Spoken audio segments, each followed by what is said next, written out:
Este viernes 11 de noviembre, Cristovisión presenta la Sagrada Eucaristía en Acción de Gracias por los amigos del canal en Cali y el Valle del Cauca, presidida por el Padre Ramón Zambrano, desde la Parroquia del Santísimo Sacramento, el Templete de Cali, en la carrera 36, número 760. Acompáñanos en directo desde las 5 de la tarde.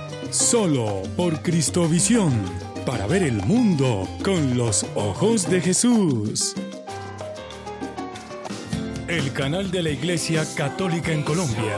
Todos nuestros programas son aptos para toda la familia. Para ver el mundo con los ojos de Jesús. Cristovisión presenta Debates Cristovisión.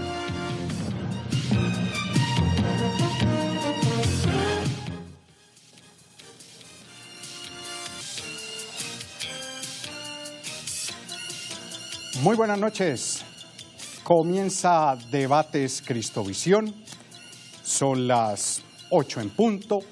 Hoy el tema, como venimos anunciando desde esta semana, una vez se conoció el resultado de las elecciones en los Estados Unidos, el tema es Trump. Donald Trump, Colombia, la paz, cómo influye en materia macroeconómica su elección para nuestro país. ¿Qué opinan ustedes en general, luego de que lo han oído desde hace, más de, podríamos decir, casi un año que se ha estado moviendo la campaña electoral en los Estados Unidos? ¿Qué influencia va a tener para América Latina? En nuestro país, sobre todo, el tema latente es el proceso de paz. Va a seguir la ayuda hacia Colombia. Hoy se conoció, por ejemplo, que un conciliador, un emisario que envía el gobierno colombiano para todo el tema Colombia-Trump, proceso de paz, es el general retirado Rosso José Serrano. Es amigo de un buen grupo de republicanos y lo va a enviar el gobierno en las próximas horas para que vaya ambientando estas relaciones Estados Unidos-Colombia, Colombia-Estados Unidos. Ese es el tema. La pregunta la abrimos de inmediato en este momento. Miremos cuál es la pregunta antes de presentar los panelistas de esta noche. La pregunta es, ya la vamos a ver.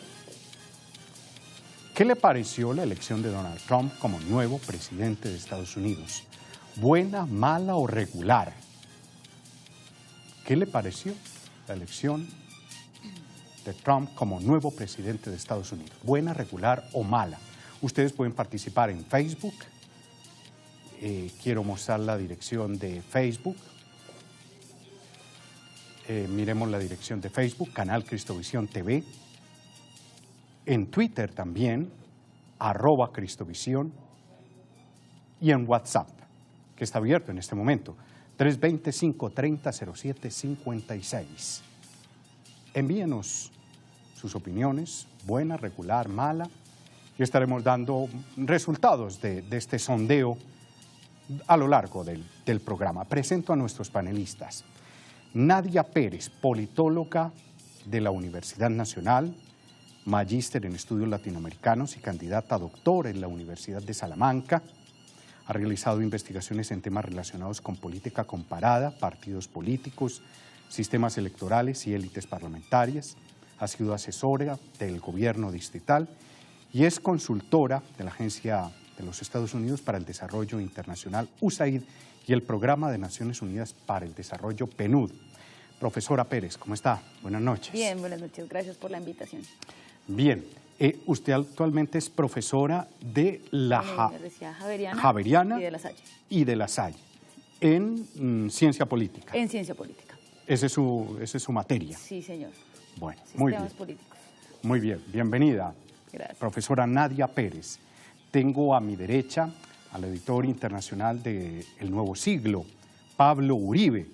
Él es abogado y también, ¿cómo se dice ese título, Pablo? Politólogo. Politólogo, igual que Daniela. politólogo. Sí, señor. El cartón sale así, graduado en Politólogo, politólogo, no en exacto. ciencias No, políticas. politólogo.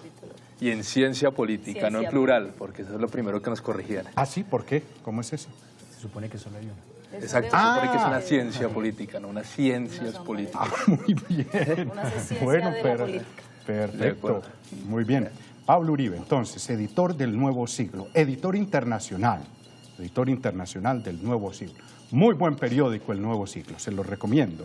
Objetivo, con temas que están muy bien analizados, queda uno muy bien informado, tanto en el impreso como en la página de internet. Bien, y Carlos Hernández, politólogo de la Universidad Central, es el otro panelista que tenemos aquí en estudio, y de la Universidad del Rosario, de las dos. Soy politólogo del Rosario. Del Rosario, pero profesor en la Central y en El Rosario. Y en el Rosario. Correcto. Muy bien. Trabaja actualmente el Conciencia, se le acaba de ir la jefe. Se fue hoy a las 2 de la tarde a despedirse doña Janet Gija, barranquillera ella, muy bonita. Y se le va a la jefe porque es la nueva ministra de Educación. Carlos, ¿cómo está usted? Buenas Muy bien, noches. muchas gracias por la invitación, Daniel. Gracias a usted. ¿Ya tienen reemplazo en Conciencias? No lo sabemos aún. ¿Quién suena? No sabría decirlo. No está sonando nadie por allá. No, es un me puesto cogió de muy sorpresa, importante. de hecho. Es un puesto muy importante. Claro que sí. Suena un poco como un relleno, pero actualmente Conciencias tiene que ser una entidad clave en el país. La investigación y el fomento de cerebros, traer los cerebros fugados, es toda una tarea clave que tienen ustedes entre manos. Usted es el encargado de las relaciones con Estados Unidos. Más que con las relaciones, propiamente hablando, soy encargado de la cooperación en ciencia, tecnología e innovación. Bien, es eso exactamente. Y sí, concuerdo también, la ciencia, la tecnología e innovación tienen que ser la base del desarrollo real del país. Y por supuesto tienen que tener protagonismo en el gobierno, una entidad como Colciencias. Sí, importante quien quede ahí entonces.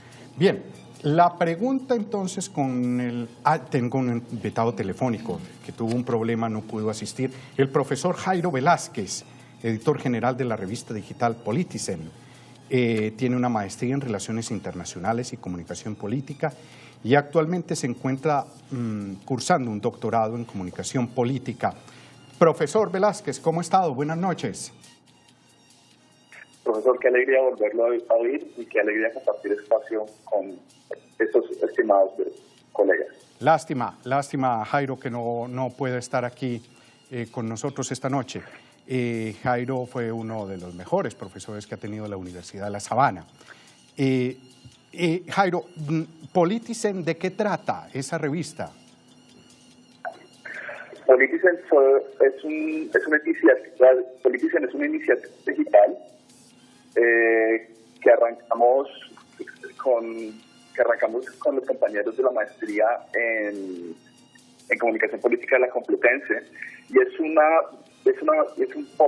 portal digital en donde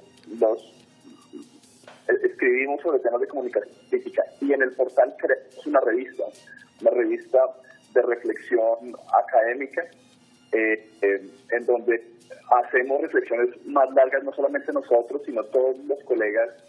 Tenemos alrededor de ya casi 10 países. Sacamos nuestra edición hace una semana. Politicen pensaría uno, es solo de no es solo de política. ¿Qué quiere decir Politicen?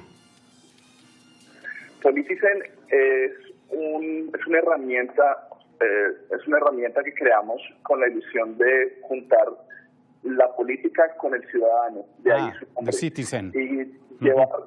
y llevar a la comunicación política un mejor desarrollo y un mejor análisis de la misma para entender cómo esta influye en la construcción de la sociedad en la que vivimos actualmente. Muy bien, tiene tema para el próximo número, me imagino.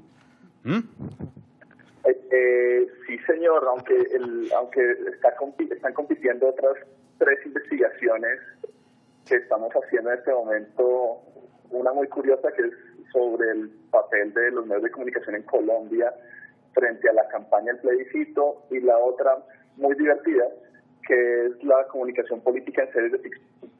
Entonces, los tres temas para la Muy bien, ¿cuál es la dirección, Jairo, de la página? www.politicen.com. No, .info. Punto .info. info. Info. Muy bien, muy bien.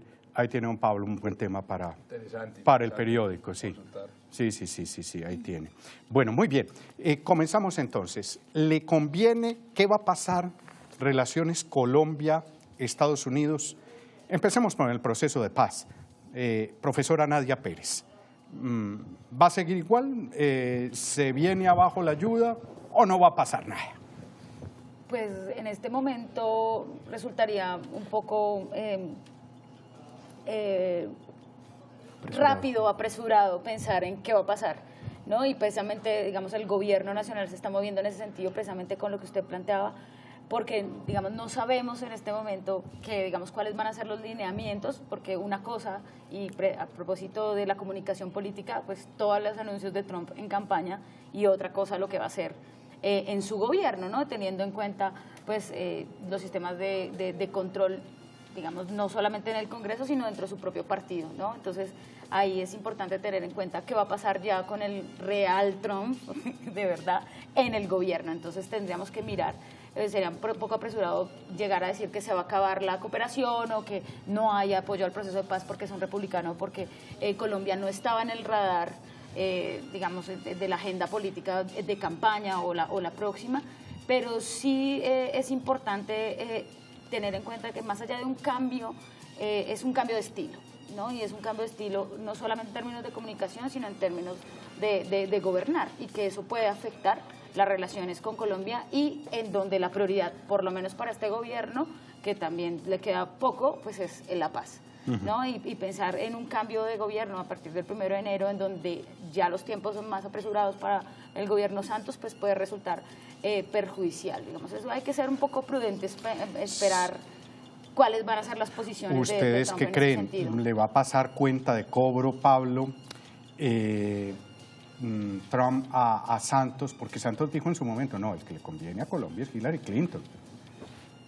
Pues no sé qué tanto, es decir, uno no sabe, como decía la profesora Nadia, cuál va a ser la posición de Trump frente a Colombia y frente al mundo, porque él no ha sido muy explícito ni fue muy claro en sus visiones de Latinoamérica, Europa. Simplemente él habló de Medio Oriente, sí, no sabía dónde de quedaba China, Alepo. exacto. Pero él hablaba más que todo del Medio Oriente y decía, no quiero que Estados Unidos cumpla la función de policía del mundo, quiero que nosotros dejemos de involucrarnos en todos los conflictos a nivel internacional. A nosotros nos importa es manejar el tema comercial con China, que está perjudicando muchísimo a Estados Unidos, y mejorar las relaciones con Rusia. Por lo demás, no sabemos nada. Es decir, de Colombia hizo mención 2 veces y nada más. Entonces creo que ni siquiera las declaraciones de Santos en este momento las tiene muy claras. Sí, yo pienso, no. Ahora, además, sí, exacto, sí, en medio de una campaña más... No lo dijo Vladimir Putin propiamente, sí, no le debió parar bolas. Ahora, aterrizando el tema al proceso de paz, los demócratas sí tuvieron una relación relativamente cercana con Santos. Obama varias veces reiteró que estaba con el proceso de paz. Kerry vino hace un mes y Kerry vino en los últimos 2 años como 3 veces, cosa que no es muy común en un secretario de Estado. Hace poco también estuvo el secretario de Comercio de Estados Unidos, demostrando una voluntad muy clara de apoyar el proceso de paz tanto en términos políticos como en términos económicos. Sin embargo, yo creo, como dice Nadia, que es muy apresurado decir que Trump se va a alejar. Lo que pasa es que quizás sí no va a apoyar ciertas cosas, como la justicia de pronto, quizás va a pedir un componente de justicia diferente u otros temas, pero no sabemos. Todo con Trump es, por el momento, incertidumbre. Incertidumbre. Suena de fiscal el Rudolph Giuliani. Giuliani, sí. Rudolph Giuliani. Exacto. Y eso es muy importante, eso es importante para tenerlo en cuenta, porque Rudolph Giuliani fue muy cercano, él creo que estaba en el Congreso cuando se aprobó el Plan Colombia. Y el Plan Colombia, si bien fue aprobado por un gobierno demócrata, En ese entonces el Senado, El Congreso era sí, republicano sí, sí. y Rodolfo Giuliani fue muy cercano en Colombia y fue uno de los impulsores del PRA en Colombia. Y de hecho él también ha venido mucho los últimos años Sí, a lo invitan, diferentes cosas. conferencias y cosas. Sí. Entonces, claro, Rodolfo Giuliani desde la Fiscalía, porque es muy probable que sea el fiscal, o el ministro de Justicia, creo que el ministro de Justicia también cumple funciones de fiscal allá, él es como un superpoderoso de la justicia, es probable que Giuliani sí, en ese marco de justicia del proceso de paz, pida otros elementos diferentes a este. Pero no sé qué tanto, porque es que Estados Unidos, ya para finalizar, no está tan interesado hoy en día, según lo que ha dicho Trump, en lo que pasa en los otros países. No, Están interesados primero en es su país. Estados Unidos. Primero Entonces, es Estados Unidos, quizás- esa es la prioridad. Profesor Carlos Hernández, su opinión entonces. Bien, ¿Qué avisora usted? ¿Qué puede pasar? O... yo quiero rescatar algo que dijo Pablo y es la cuestión de la incertidumbre. Si hay algo en lo que estamos ahora es una tremenda incertidumbre porque no sabemos cuáles van a ser los Sí. siguientes pasos de la administración de Donald Trump. Pero creo que hay algunos indicios, ¿sí?, que nos permiten pisar sobre suelo firme en algunas cosas. El proceso de paz en Colombia, la paz en Colombia en general y toda la cuestión del Plan Colombia y ahora este segundo, digamos, empujón que le dio Obama con la cuestión de Paz Colombia, siempre ha tenido en Estados Unidos un apoyo bipartidista. Creo que era algo que trataba de resaltar Pablo ahora, que aunque haya sido promovido muchas veces por demócratas, siempre los republicanos también le han dado su espaldarazo. Creo que partiendo de eso, uno puede decir que Trump no está solo. Bien, Trump tiene que además luchar o enfrentarse a un montón de check and balance en el Congreso, ¿sí? Y hay un establishment antiguo, ¿verdad?, en el Congreso, tanto de republicanos como demócratas, que van a mantener o van a seguir ciertas políticas. Tal vez cambie, ¿sí?, la ayuda que se dé o la forma en que se vea la ayuda a Colombia, pero creo que se va a mantener.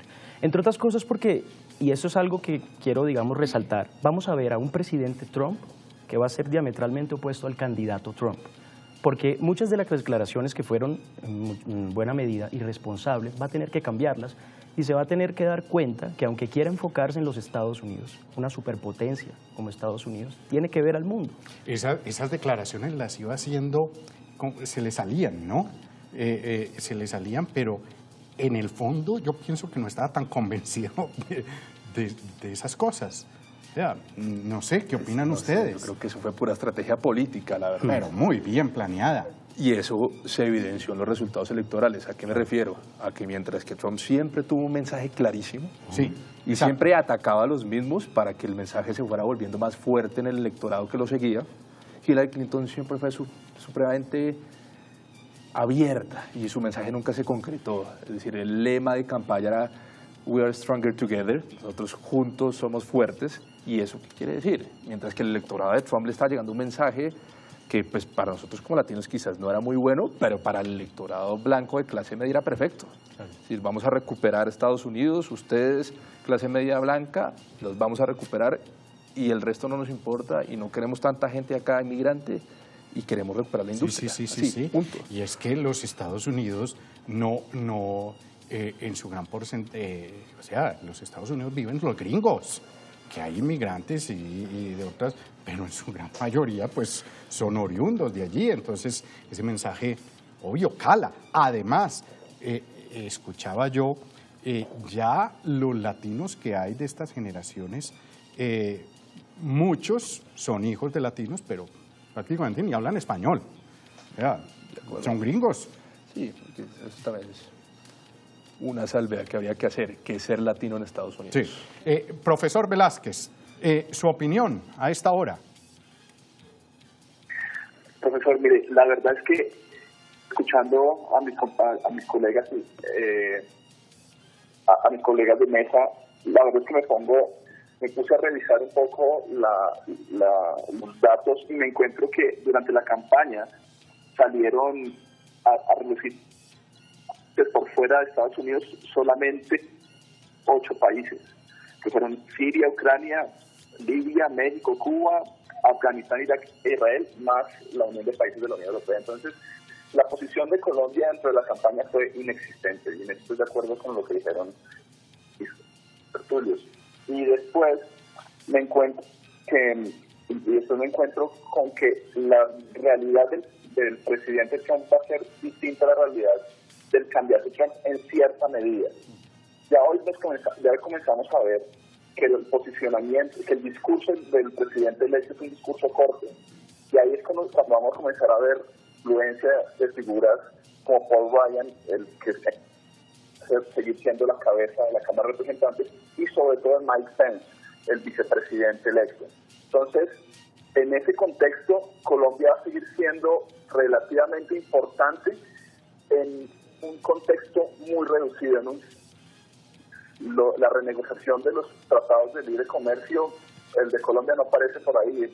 Interesa renegociar los tratados que se firmaron en Asia, parte del Transpacífico y el de México. Entonces, en todos esos elementos, Colombia va a pasar a un segundo orden. A lo mejor va a pasar a un primer orden cuando se vengan a hablar de la nueva realidad política de las FARC.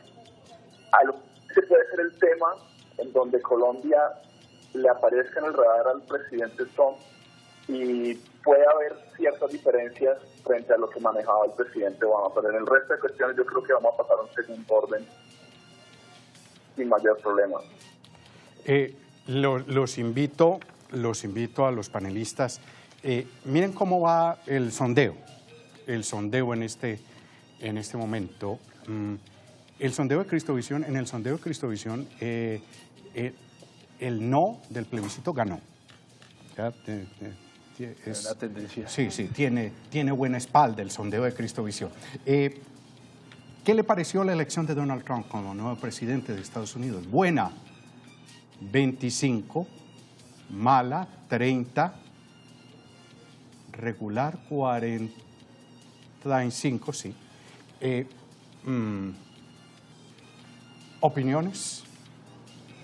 La gente tampoco es que muestre un desconcierto total o un rechazo de... ¿Qué opina Nadia? No, era imprevisible para algunos y de hecho estamos en un serio cuestionamiento ahorita los cientistas políticos frente a los resultados de Trump. Lo hablábamos ahorita antes de iniciar el programa, ¿no? Y pues con los ciudadanos, no sé si buena, regular o mala, sino cuál es el mensaje que se está dejando con este resultado electoral y quiénes son los victoriosos o cuál es el discurso que sale victorioso en esta elección. Digamos, más allá de pensar qué va a pasar con Estados Unidos, la relación, sino cuáles son ese tipo de valores, ese tipo de mensajes que se empiezan a calar, como usted había dicho, y que se empiezan a posicionar dentro del discurso, no solamente público, sino también cotidiano. Y tal vez, digamos, ahí podemos encontrar o escudriñar en ese regular o en ese malo que desde la ciudadanía vemos de cuáles son las consecuencias para el ciudadano de a pie tener un líder del talante como es Trump en Estados Unidos. Sí. Independientemente si, como lo decíamos en el segmento anterior, si va a tener una repercusión buena, mala para Colombia o va a haber un cambio, sino es cómo esa cantidad de ese sistema de valores o de creencias se empieza a posicionar por Trump. Y pues ya lo veíamos con las celebraciones, con los grupos que empezaron a salir, salió la Real América y también ese voto vergonzante que en las encuestas no salió. La celebración, a propósito, Pablo, Carlos, no es de una persona que se gana un concurso, o no es de una persona que dice me gané un premio, un carro, no. A mí me pareció moderada, discreta, no les llamó eso la atención, contrario, exacto, ya es el presidente. Claro. Un poco asustada de pronto, Pablo. No creo, yo creo que asustada hecho, no. En la campaña de ellos sí tenían cierta probabilidad de ganar y la tenían clara. Sí. Algunos sondeos también le daban la victoria a Trump, es decir, creo que nosotros solamente nos fijamos en los sondeos de los principales diarios de la costa este, que son de New York Times y Washington Post, pero los sondeos de la costa oeste, principalmente de un periódico que se llama Los Angeles Times, lo daban ganador durante un mes. Sí. Y decían, ojo que Trump va a ser ganador, ojo que Trump va a ser ganador. Entonces la gente no miraba eso. Conforme a esos resultados, ellos ya más o menos tenían claro eso.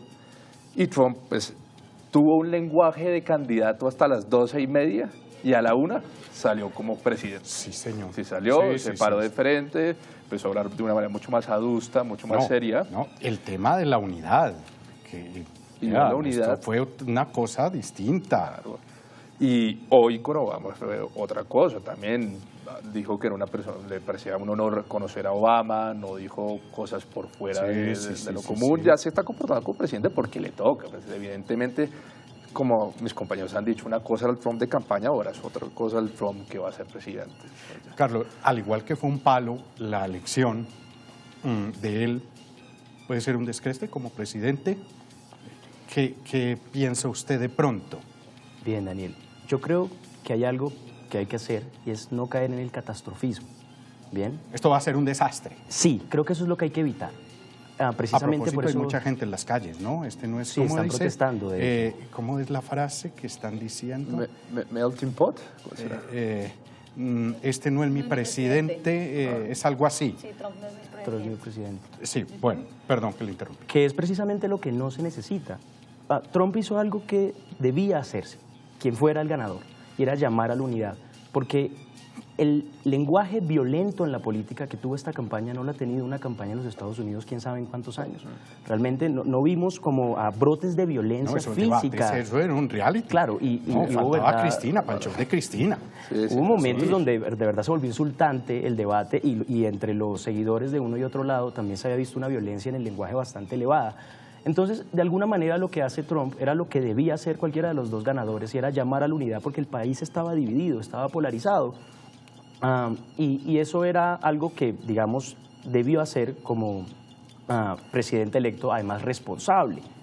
Bien, entonces yo creo que si no caemos en el catastrofismo, podemos ver las cosas con cabeza fría y ver que Trump va a estar muy constreñido, ¿cierto? No solo por la autoridad, por la investidura que tiene ahora, la institución la que está representando, sino también por quienes lo rodean. Entonces, no estoy diciendo que vaya a ser un buen presidente, eso habrá que verlo, ¿sí? Podría pensarse tal vez otra cosa, bien, por todo lo que apuntan, pero digamos que ese primer paso de llamar a la unidad al menos lo hizo bien. Hay que ver qué pasa. No creo que sea el momento, digamos, de entrar a juzgar cómo va a ser la administración de Donald Trump aún, ¿cierto? Hay algunas cosas que no se ven bien. Jairo Velázquez, vía telefónica. Profesor, bien, me dice, tengo este comentario de Facebook de Cristian Cardona. Buenas noches, los estoy viendo por Facebook. Muy inquietante el tema. Quisiera participar preguntando por la situación de los inmigrantes en ese país, además de los que se conoce. ¿Cómo sacaría a todos los trabajadores latinos de Estados Unidos si son una fuerza de trabajo mayoritaria en la economía de ese país? Nadia. Es que ahí está precisamente la contradicción del discurso de Trump, pero que a la vez fue tan exitoso. Apelar al nacionalismo en un mundo globalizado y en donde Estados Unidos pues es el líder en el concierto internacional, ¿no? O uno de los líderes o el principal, ¿no? Y esa es la gran pregunta. ¿Cómo va a implementar en materia de política pública toda esa gran cantidad de promesas que dijo en campaña? Y una de esas es precisamente cómo, y la gran pregunta que siempre nos hacemos, ¿qué hacemos con Detroit, por ejemplo? Con una ciudad como que despoblada, una ciudad que está completamente pobre, desigual, etcétera, etcétera, precisamente por la crisis económica nacional y porque es más fácil en un mundo globalizado pues trasladarlo en donde haya mano de obra más barata o pagar a mano de inmigrantes. Digamos, en un mundo globalizado, ¿cómo hacer política pública desde una perspectiva nacionalista, ¿no? Sin tener en cuenta digamos lo que sucede en el mundo de la dinámica internacional? Esa es la gran pregunta y ese es el gran reto de Trump. ¿Cómo hacer grande América precisamente en términos de fuerza laboral, en términos de volver a de reducir la brecha de desigualdad, por ejemplo, porque pues finalmente, como tú lo decías anteriormente, pues esa gran clase media que ha estado excluida y que es la que ha bajado en términos de pobreza, en términos de desigualdad, fue la que salió a votar precisamente por Trump, ¿no? Porque no es el mundo de inmigrantes, afrodescendientes o digamos este mundo globalizado, sino qué está pasando con la real América o de Real América, como lo mencionan algunos analistas, ¿no? Ahí está la gran pregunta y el gran reto para Trump en materia económica, más que en términos de relaciones internacionales o cómo va a manejar la cooperación o las relaciones bilaterales con otras potencias. Ese es el gran reto. Pablo, ¿qué le respondemos a Cristian Cardona? Repito la pregunta, para que Jairo Velázquez también se la voy a hacer. profesor Velázquez, ¿cómo sacaría a todos los trabajadores latinos de Estados Unidos, que fue lo que dijo, si son una mayoría, una fuerza de trabajo mayoritaria en la economía de ese país? No, Eso fue cuento de campaña. No, Ok. Yo creo que evidentemente tiene cierta cuota de verdad eso, pero más fue una estrategia de campaña en cuanto él trató de decirle a esa clase media blanca que le iba a volver a dar trabajo y que le iba a volver a dar trabajo sacando a los latinos. Ahora, esta frase hay que aterrizarla a la realidad de Estados Unidos. ¿Cuánto le cuesta a Trump sacar a los latinos? Porque los análisis que se hicieron después de eso fue, oiga, es que sacar a esa cantidad de latinos le cuesta muchísimo. Es mejor no sacarlos a sacarlos. En términos económicos, en términos prácticos, le cuesta muchísimo. Ahora, que si los va a sacar, no creo que los saque. Y porque laboralmente los latinos ya son una fuerza, como nuestro televidente lo dice, los latinos son una fuerza laboral impresionante, sobre todo en las regiones más ricas de Estados Unidos. Los latinos mueven la economía normal de California, que es el estado principal de Estados Unidos, Sí. de Texas y de Nueva York. Los latinos son una fuerza laboral impredecible, imprescindible en esos 3 estados, los estados más ricos, por tanto no es conveniente sacarlos. Ahora, la pregunta es, ¿si los puede deportar? Yo creería que sí. Barack Obama deportó más de 3 millones de latinos.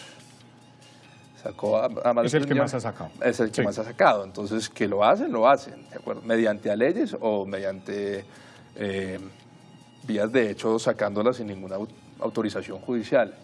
Pero no creo que lo haga. Creo que eso, pues, o lo hará paulatinamente, pero no va a ser una sacada masiva como la gente lo creyó en un momento de la campaña. Sí, un analista decía en estos días que más de los que ha sacado Obama difícilmente lo puede hacer otro. Es difícil. O sea, fueron 3 millones. Sí, 3 millones eso es mucha muchísimo. gente.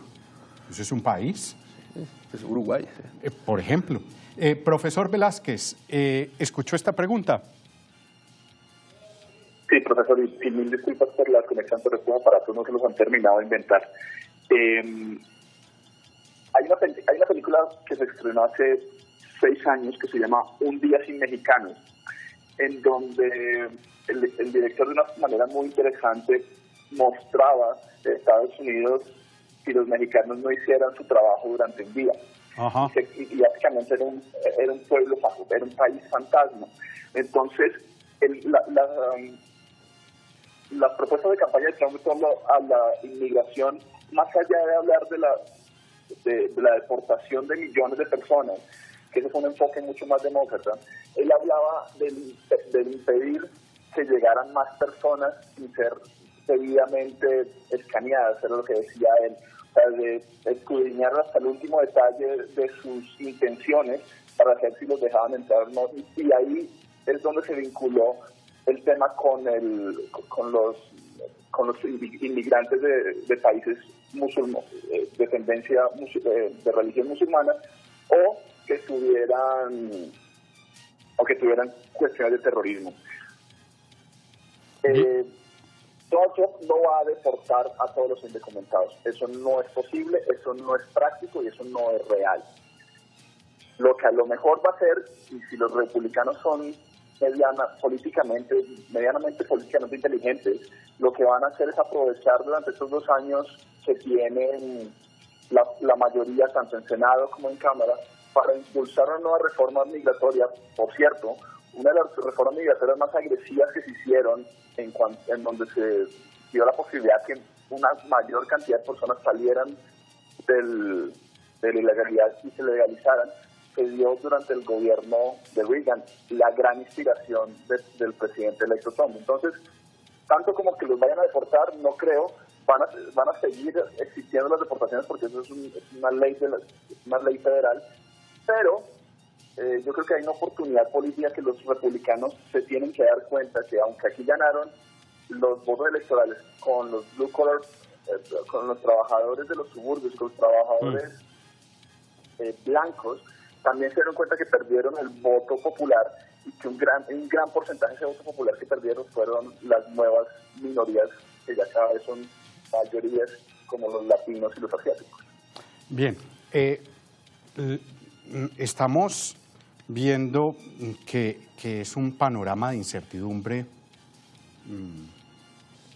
que podríamos tocar cualquier tema y podríamos ir y llegaríamos a lo mismo. Bueno, esto dijo, pero no sabemos y no se diga en materia macroeconómica, ¿no? Porque una cosa es manejar, sí, mis negocios, pero otra cosa es a nivel, como es en los Estados Unidos, de Estados Unidos, pero del mundo. Carlos, ¿qué opina? Bien, yo pienso que hay una creencia que puede ser errada de que porque Donald Trump es un empresario exitoso, que algunos ponen en duda, ¿cierto?, va a ser un buen administrador de la economía del país en términos macroeconómicos. Eso habría que revisarlo con cuidado, entre otras cosas, porque cuando uno maneja un país se está mezclando también la política, ¿sí? Y eso es una variable, ¿verdad?, que puede, digamos, generar problemas a cualquier administrador de un negocio, de una empresa, lo que sea. Y creo que es una de las cosas que Trump ha tratado de decir o tratar de convencer a las personas. Como yo soy exitoso empresario, voy a ser alguien que maneje bien la economía del país. Y eso puede llevarlo a una situación peligrosa. Un ejemplo concreto, Donald Trump ha dicho que está en contra del Tratado Transpacífico, ¿cierto? También del Tratado de Libre Comercio de América del Norte, y dice que va a renegociarlos porque cree que hay un problema con México particularmente, que está, digamos, siendo beneficiado de más en el tratado, y también con los chinos, que aunque no están en el TPP, ¿sí?, pues se benefician de alguna manera. Y él dice que va a imponer las normas, ¿verdad? Que a los chinos, por ejemplo, va a imponerles una regulación monetaria y que además va a subirle impuestos a cualquier bien chino que entra al país si los chinos no se adhieren a lo que él quiere, lo cual podría hacerlo estrellar un poco con la realidad. Tal vez los mexicanos sí se sienten a negociar, a renegociar las cosas, pero habría que ver si los chinos realmente lo hagan y no termine, por ejemplo, en una guerra de tipo comercial, enfrentándose también al poder económico de los chinos. Tengo aquí esa pregunta precisamente de Miriam Bocanegra Tobar. Me parece que ganó con populismo, vendiendo una idea nacionalista. Quisiera participar preguntando, ¿cuál sería la consecuencia, por ejemplo, de sacar a China de su esfera económica, de su alianza comercial? Gracias. Pues Nidia, ¿qué le respondemos a doña Miriam Bocanegra Tobar? Pues en consonancia con lo que estaban mencionando anteriormente, pues no es, digamos, factible para la economía de los Estados Unidos y para las relaciones bilaterales con China empezar a romper tratados de libre comercio y romper, digamos, con ese equilibrio económico y político que se tienen en temas de relaciones internacionales, ¿no? Y más teniendo en cuenta, pues, que estamos en un mundo globalizado y que cualquier influencia económica, digamos, puede afectar, o cualquier choque económico puede afectar de manera, pues, grave la economía de un país. Y pues pueda que, digamos, la imagen de ese empresario per se no signifique que sea un buen administrador, pero también puede ser una ventaja porque pues finalmente Trump está pensando en sus negocios y no va, digamos, a manejar la economía de un país que vaya en contravía de sus negocios también, que son negocios también transnacionales y financieros. Y pues precisamente por eso ese discurso moderado a las 12:30, cuando empiezan a caer las bolsas de valores y demás, pues salir a decir un discurso moderado porque es que se están cayendo los mercados internacionales. Yo tampoco puedo, ahora como presidente electo, Colombia hubo estabilidad. Pero ya se recuperaron, ¿no? Sí. Pero precisamente en Colombia no pasó nada. Por eso era importante el discurso de Trump, y todos estábamos esperando el discurso de victoria porque ante esa incertidumbre, pues lo primero que empezaron a caer fueron los mercados, porque todo el mundo estaba esperando que saliera, es decir, quién sabe qué, o de la misma forma que en su campaña. Fue un tranquilizador en ese sentido porque tampoco va a arriesgarse a generar un shock ahí macroeconómico internacional. Aunque frente a eso, pues creo que el punto principal de la política de Trump, o por lo menos la que evidenció en la campaña, es volver a un viejo proteccionismo. Y ese viejo proteccionismo de los años 50, o incluso antes, yo diría que del inicio del siglo XX con Woodrow Wilson y otros presidentes norteamericanos al inicio del siglo XX, planteaba un Estados Unidos aislado, proteccionista, que estaba desarrollando una industria muy pesada y que no tenía una relación transnacional económica con el resto del mundo. Entonces, claro, tú planteas como la discusión en términos de globalización, pero creo que Trump está atacando esa globalización. Trump está diciendo, como el principal actor del sistema internacional, yo quiero que volvamos a viejos esquemas proteccionistas, por lo menos es lo que ha dicho en campaña, y tengamos una infraestructura económica mucho más sólida a nivel interno que a nivel internacional. Ahora, la pregunta es, ¿uno cómo hace frente a una China que tiene toda esa capacidad y esa mano de obra y un Estados Unidos que no tiene eso? O por lo menos la dejó a un lado después de los 70s y está totalmente desindustrializado. Recomponer otra vez esa industria cuesta mucho Es muy dinero difícil. y mucho tiempo, Sí. porque las dinámicas internacionales ya están planteadas de esa manera. China produce, nosotros invertimos. Les planteo esta otra pregunta que tiene aquí un Cristo evidente y es, con este estilo de discurso, de campaña, de no credibilidad en los medios de comunicación, ni cuántos a favor, Pablo, por Hillary Clinton en los Estados Unidos, ¿qué Uy, no, porcentaje? ya decía por ahí, Todos. 90%, No, que 95% por ahí. Sí, métale el 95, ¿cómo le parecen las portadas de The Economist? Todas contra de Trump. The Time también, la última derritiéndose, que parecía como una vela. Candidato que se presente con discurso populista tiene mucha ventaja. Carlos. Sí, yo creo que Eso gusta. Hay algo que resaltar ahí. Sí. Y es que Trump supo canalizar muy bien un descontento creciente que hay en los Estados Unidos y que había sido ignorado. Y era algo que Daniel, digamos, resaltaba ahorita y que era muy interesante. En Estados Unidos viven los gringos, pues los blancos, digamos. ¿Quiénes son estos blancos? Estamos hablando de estas personas caucásicas, descendientes, ¿verdad?, de esos europeos que llegaron a las tierras norteamericanas hace muchísimos años, se establecieron y que se consideran hoy en día los verdaderos, los genuinos estadounidenses, ¿cierto? ¿Y de cuánto estamos hablando? Estamos hablando de casi el 63% de la población del país, casi 200 millones de personas, que están bien distribuidos o bastante distribuidos en clase social, digamos en rango educativo, y que tienen preferencias distintas, pero hay algo que quedó, digamos, visible aquí. Hillary Clinton perdió todo el voto blanco, ni siquiera ganó el voto blanco de las mujeres. Y hay algo más drástico en todo esto. Estos blue collar de los que nos hablaba ahorita el profesor Velázquez, hicieron, o más bien tuvieron una votación que no se había visto desde 1980. 2/3 partes de los blancos que no tienen, digamos, una educación superior votaron a favor de Trump. Nunca se había visto un hueco tan grande, porque están en contra de ese establishment político. ¿Y qué les promete Trump con ese populismo del que hablamos? Una salida, y esa salida además digamos, va de acuerdo con sus miedos. Trump, digamos, supo canalizar ese miedo. ¿Qué les está diciendo? Mire, vienen estos inmigrantes, estos refugiados, que también es otro tema que, digamos, estaba álgido en las discusiones, en los debates. ¿Y qué van a hacer ellos?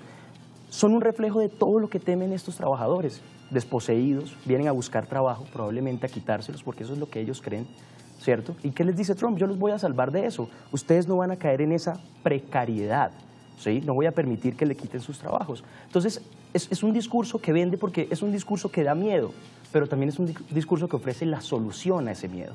Que genera esperanza. Por supuesto. Entonces, digamos que, y eso es algo importante, el miedo que vende Trump es un miedo infundado, que puede ser falso, pero no es necesariamente un miedo irracional, y por eso gana. ¿Bien? Buen análisis, no cabe duda. Tengo a esta hora y 40, 8 y 42, el resultado del segundo sondeo. Veamos entonces. ¿Qué le pareció la elección? Uy, o sea, regular 41, malo 38, buena 21. Yo pensé, les confieso, que el mala iba a barrer, pero no. ¿No? Como que... Don Pablo. No, quizás algunos televidentes se identifican con el discurso de Sí, Trump y lo sí, aterrizan sí, en la sí, realidad sí. colombiana, que es muy diferente, Sí, pero es que cala. Pero Es puede tener que- un símil en algún lado. Sí, exacto, tiene un símil en la manera en que presentó su campaña. Bueno, Pues, ¿qué candidato se va a presentar a las elecciones de Colombia que la cosa empieza el otro año? ¿Qué discurso va a tener sabiendo que esto, por más medios que tenga, eso no va a calar? Los medios no van a cambiar una votación, ni van a... pues ya sabemos más o menos qué candidatos están presentando, ¿no? Ya hay un pero candidato. el discurso, hágame el favor, el discurso, ¿cómo va a ser? Pues, por ejemplo, yo creo que Germán Vargas Lleras tiene ciertos rasgos populistas en su discurso. Y es buen orador. Él Es buen orador. tiene una oratoria Sí, muy fuerte, pero estupenda. y aparte de ella suele apelar a ciertos temas populistas. Y habla tono popular. Cuando quiere decir frases populares, las dice y las dice y frente. le queda bien. Le queda bien y lo dice convencido. la gente percibe quién está convencido y quién no. Sí. Eso la gente tiene un escáner, sobre todo el de la clase media que vota, ¡buah! Es impresionante. Sí, el mensaje, y esa fue una de las lecciones de esta elección norteamericana. Por más dinero y por más medios, lo importante acá es el mensaje y la estrategia política. Sí, sí, sí. Que Hillary Clinton no la tuvo. Hillary Clinton siempre fue una candidata regular. Y eso lo sabían los electores norteamericanos. Nunca convenció, pese a que barrió en los debates, porque Trump quizás fue regular en mi criterio, pero también le apostó a ser regular para parecer un candidato que tenía un discurso muy claro y no quería involucrarse en otros temas. Hillary Clinton fue muy regular, fue una candidata muy mala. Y eso se evidenció en las elecciones. Es decir, con otro candidato, yo creo que un candidato como Sanders quizás la cosa hubiera sido diferente. O con un candidato del establishment demócrata como Joe Biden, o que era el que quería realmente, los demócratas realmente querían era Joe Biden de candidato, pero él no se presentó. Joe Biden hubiera sido diferente, pero es que Hillary Clinton una candidata que no transmitía, no transmitía. Y tenía, bueno, los demócratas es que tenían el peso de 8 años de Obama. Eso influye, eso no cabe duda, hace mella. Profesor Velázquez, ¿cómo pinta, pasando al plano colombiano, cómo puede ser después de estas lecciones que viene dando el 2016 de manera asombrosa, cómo está pensando la gente, el discurso de los candidatos en Colombia? Profesor, brevemente, simplemente también quiero contestarle una cuestión que me quedó sonando de la pregunta de la señora Bocanegra, y es que el candidato Trump, o sea, las elecciones de los Estados Unidos se definieron en las últimas 3 semanas después del tercer debate. Después del tercer debate, los resultados fueron tan negativos para Trump que Kellyanne Conway, que fue la directora de campaña de Donald Trump, agarró las riendas de tal forma que sacó a Donald Trump de Twitter, manejó ella las redes sociales y estableció lo que mis compañeros de hoy han definido también como el candidato teleprompter. Y es que en las últimas 3 semanas las únicas polémicas surgieron desde el campamento de Hillary Clinton, pero Donald Trump mantuvo un discurso acomedido, centrado y sin despertar mayores polémicas. Pero eso fue porque lo controlaron. Eso está clarísimo. Si lo hubieran dejado a él libre, seguramente, a lo mejor el resultado no hubiera sido distinto, pero el desarrollo de su discurso al final de la campaña sí. Ya volviendo sobre tu pregunta,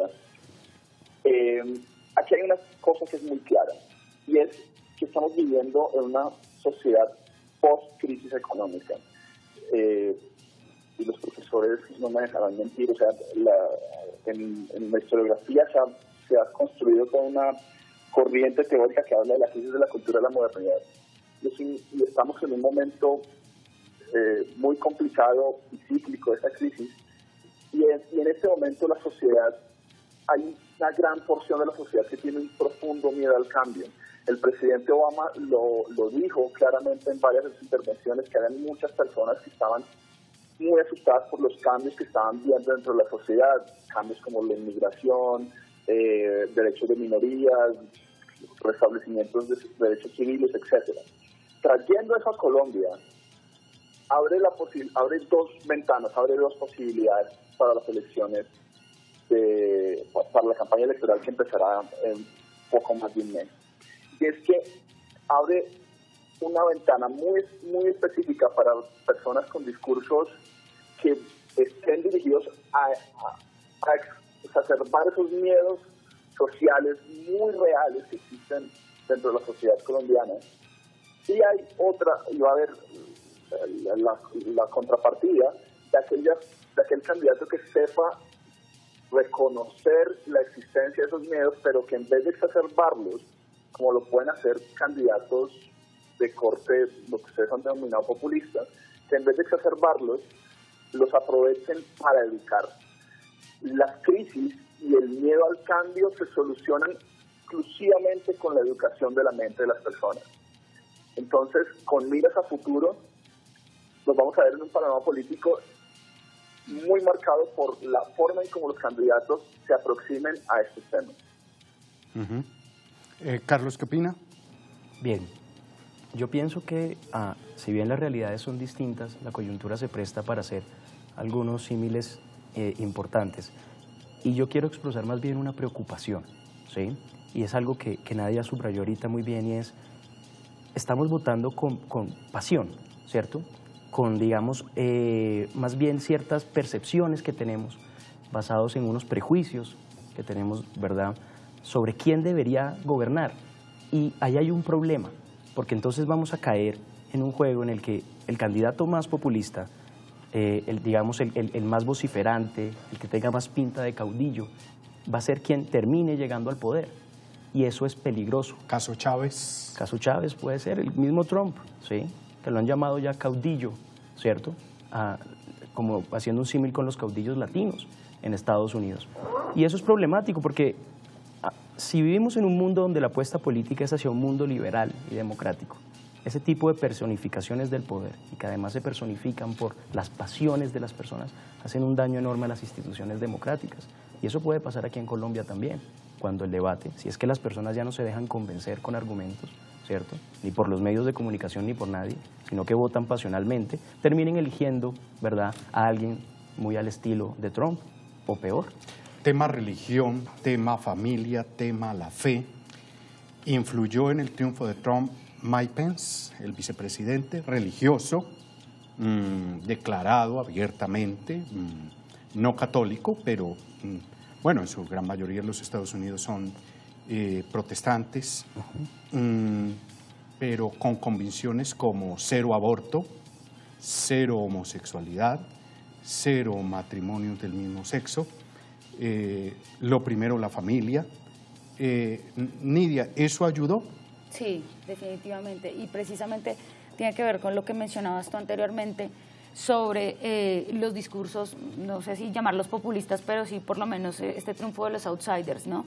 Que precisamente apelan a ese discurso, digamos, a los miedos cotidianos de las personas, o de lo que nosotros llamamos el ciudadano de a pie, y que más bien el surgimiento de estos personajes y Trump es precisamente un reflejo de esa crisis de la institucionalidad, ¿no? Y de cómo la gente, no tanto de las instituciones en sí mismas, sino cómo la gente se relaciona con la institucionalidad. Y precisamente con lo que tú mencionabas con Clinton, o sea, era una candidata que no calaba en la opinión pública, no atraía, y con respecto también a lo que se viene en campaña es, además de apelar a la estrategia y demás, más que al dinero, es apelar a las emociones. Digamos, el discurso emocional, el de apelar a la emotividad del candidato o el próximo presidente o el cargo que se esté en disputa, pues va a jugar un papel importante. Y ahí empiezan a aparecer estos discursos o estos otros grupos que en esta política institucional, en el marco de una democracia liberal de ampliación de derechos, de protección de derechos a las minorías, empiezan a exacerbarse, ¿no? Porque ya es como ese miedo de los derechos son para unas minorías, ¿qué pasa con los que estamos dentro de unas minorías que somos normales, entre comillas, y están haciendo política para ellos, no para nosotros, que es lo que pasa también con esa clase media de Estados Unidos? Y ahí es cuando empiezan a tomar relevancia estos grupos. Y pues no solamente lo tenemos en el caso de Trump, sino con el plebiscito, cómo aparecen los grupos cristianos es un grupo potente para hacer presión en el 10 millones de votos ponen en Colombia. Pablo, ¿Mike Pence influyó para el triunfo de Trump? Ese candidato vicepresidente a la vicepresidencia, pues cristiano. Yo creo que influyó desde diferentes puntos de vista. En primer lugar, porque le bajó un poco los ánimos a Trump. Mike Pence se caracteriza por ser un hombre mucho más tranquilo, conciliador. Por tanto, le demostró una faceta diferente de la campaña de Trump. Por el otro lado, representó ese partido republicano protestante, que es muy fuerte. Y que esos son los republicanos, conservadores. Sí, los republicanos tienen diferentes tendencias, pero hay una tendencia protestante muy fuerte. De hecho, el Tea Party, que es una parte del Partido Republicano, es muy fuerte y tiene una tendencia protestante muy fuerte, de la cual era Sarah Palin. Sarah Palin es una de las principales políticas del Tea Party. Por tanto, sí creo que tuvo una incidencia importante. pero igualmente Trump era un candidato republicano, por tanto, si tuviera Mike Pence o no al lado, probablemente las personas de tendencias evangélicas estarían ahí. Hubieran estado ahí, anglicanas, hubieran estado ahí porque él era republicano y ellos votan por el candidato republicano. Creo que lo principal de Pence fue sobre todo eso, bajarle un poquito los ánimos a Pence. Pero ¿no considera usted que haya sido fundamental para... Sí, yo creo que las fuerzas religiosas hubieran votado igualmente por Trump, si hubiera estado Pence con o no. o sin Pence. Sí, exacto. Ya. ¿Y Jairo qué opina? Yo estoy completamente de acuerdo con lo que dijeron los otros panelistas. O sea, el papel que tuvo Mike Pence como ancla religiosa fue fundamental en el desarrollo y fue fundamental en darle confianza a ese muy fuerte electorado protestante que apoya a los republicanos, porque curiosamente muchos católicos terminan inclinándose más hacia los demócratas. Entonces, Mike Pence fue un factor fundamental, pero también vuelvo sobre el mismo tema, y es el miedo al cambio, el miedo a lo que venía marcando el plan social desarrollado por Barack Obama. O sea, las personas vieron amenazados sus valores, y eso es lo que han salido a gritar los ganadores en estos días, y es: vamos a restablecer nuestros valores y vamos a restablecer el predominio de ellos. Y más allá de los conceptos religiosos, son conceptos anti-miedos sociales impulsados por esa nueva sociedad que están recibiendo estas personas blancas de las que hablaban los panelistas. Entonces, el papel del vicepresidente va a ser fundamental en el desarrollo de la presidencia de Donald Trump. Va a ser fundamental. Bien, sí, aunque en Estados Unidos, Pablo, es tan decorativa como en el resto de los países, la figura del vicepresidente. No, a mí me parece que tiene una incidencia importante, sobre todo en materia de política exterior, por un lado, y en la relación con el Congreso. El rol que jugó Joe Biden fue fundamental. En el Congreso, Joe Biden presentó varias de las leyes que caracterizaron el gobierno de Barack Obama. E igualmente fue como el segundo de John Kerry y antes de Hillary Clinton en muchos temas internacionales, ¿no? Parece que tiene una función supremamente importante. Por eso es otra de las incógnitas precisamente de estas elecciones. Y es que Mike Pence se conoce muy poco. De Mike Pence no se conoce. Sí, no era como el de Hillary Clinton, el candidato a vicepresidente. Sí, aunque él tampoco, no son unos vicepresidentes muy notorios. Precisamente a eso le jugó Trump. El visible es él y necesitaba una persona más... ancla, como dice el profesor. Más ancla y un segundo plano, que no se caracterizará. Vamos a ver cómo manejan eso. Pero Mike Pence, sin duda alguna, el vicepresidente fue un rol protagónico. Tengo terminamos. El último sondeo. Vamos a ver cómo salió. No está todavía. Bueno, el speech final, como dicen los gringos. Carlos. Bien, yo quisiera llamar la atención sobre algo, y es que Trump no es una sorpresa. Él no es una anomalía, así se haya visto un poco de esa forma. Trump es un producto de estos tiempos y lo que está pasando y de esa gran coyuntura mundial que estamos viviendo. Hay una sociedad, digamos, esta sociedad en todo el mundo está viviendo un fenómeno apabullante que es relativamente nuevo y del que todavía no termina de adaptarse, que es la globalización, y que en algún momento la gente pensó, ¿cierto?, que iba a ser totalmente inclusivo, pero la globalización, digamos, ha marcado aún más las diferencias, y eso se ha visto en lo que Zygmunt Bauman llamaba el precariado, esa gente que está como al margen de esos procesos, que vive en una miseria cada vez más grande, que se siente cada vez más insegura, que tiene cada vez más miedo, y las personas como Donald Trump, que no es un fenómeno, digamos, único, ¿verdad?, saben leer esos miedos, llegan, intentan ofrecer soluciones, no sabemos si van a ser efectivas, pero ganan rápidamente capital político porque representan, o al menos eso creen quienes votan por él, una solución. Y lo vemos entonces en donde, en Europa, ¿cierto?, en muchos países, en América Latina, etcétera. Quisiera llamar la atención sobre eso particularmente. Nadia. Yo me voy por la línea institucionalista y es necesario pensar y esperar qué va a pasar con la institucionalidad estadounidense, porque lo que nos mostró Trump con la victoria es que logró sobrepasar todos los bloqueos del diseño institucional estadounidense para que un personaje como él llegue a la presidencia. Habrá que ver si en el ejercicio de la presidencia, con un Congreso republicano, con una favorabilidad alta y con un poder bastante alto, va a lograr sobrepasar los controles de su propio partido, porque también tiene que jugar con el partido, y si va a romper la institucionalidad tal y como lo hizo en las elecciones. Esperemos que no. Don Pablo Uribe. No, pues a mí me parece que Trump es un fenómeno muy interesante, es un político del siglo XXI, político que usó mucho los medios de comunicación, no los medios, pero sí los elementos de comunicación, las redes sociales, la imagen, todo esto del posmodernismo, por un lado, y por otro lado representa que cualquier outsider en Estados Unidos puede llegar a ser presidente, y eso me parece que es un mensaje democrático importante, más allá de que uno esté de acuerdo con él, pero cualquiera en Estados Unidos puede llegar a ser presidente. Por tanto, me parece que van a venir unos tiempos interesantes, quizás inestables, pero sí van a tener un desarrollo político que hay que estar pendiente, porque van a ser muy buenos. Reflexión final, profesor Jairo Velázquez. Pues agradeciéndoles a mis compañeros y a usted, profesor, por la maravillosa oportunidad de dirigirme a su audiencia de estos temas. Mi reflexión final es: hay que esperar los próximos 2 años.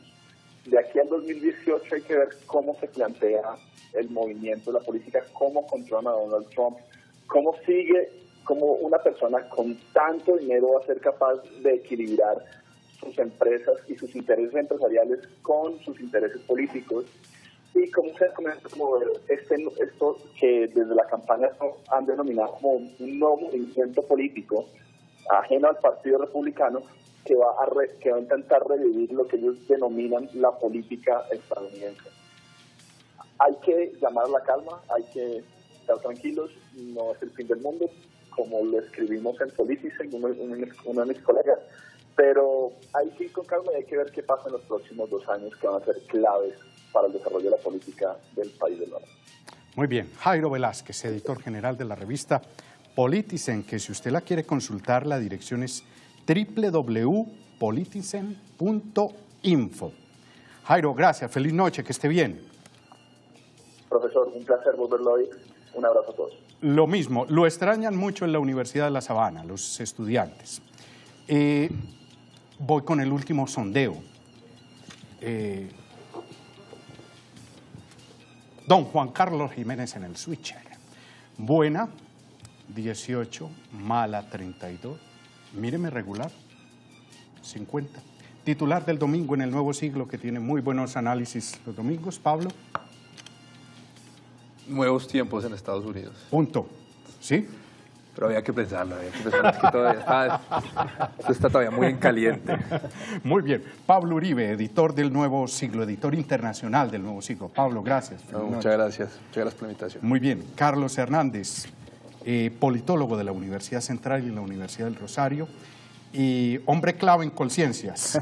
Carlos, gracias. Gracias, Daniel. Feliz noche. Igualmente. Y Nadia Pérez, profesora destacada de distintas universidades y de la Universidad Javeriana. Gracias. Nadia, gracias, feliz noche. No, a ustedes, gracias por la invitación. Muy bien, termina Debates Cristovisión, 9 de la tarde, 9 de la noche, 2 minutos. Debates Cristovisión, opinión y análisis al alcance de su mano. Que estén bien. Bueno, gracias.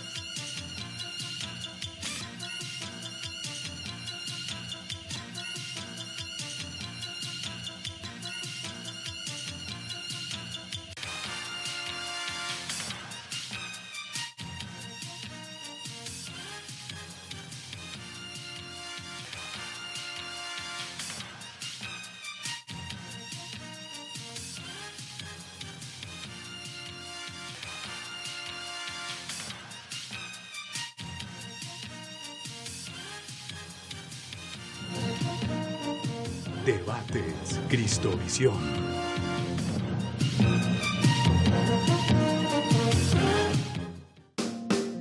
Cristo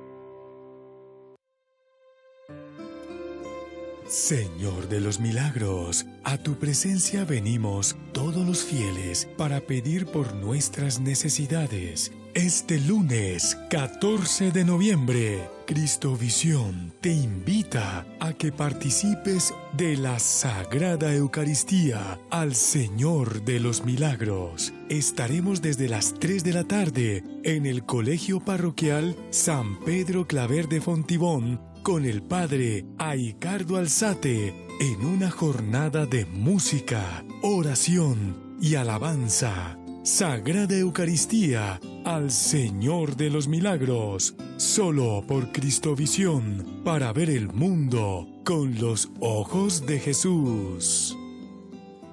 Amigo Cristovidente, ven, haz parte de la red de amigos del canal Cristovisión y podrás disfrutar de los siguientes beneficios: recibir mensualmente la carta del Padre Ramón Zambrano, mensaje de fe y esperanza, que él personalmente escribe a todos los miembros de esta familia; la revista Cristovisión, que mensualmente llegará a la puerta de tu casa con artículos de fe, catequesis, misal diario, biografía del santo del día y las lecturas de la Eucaristía para todo el mes.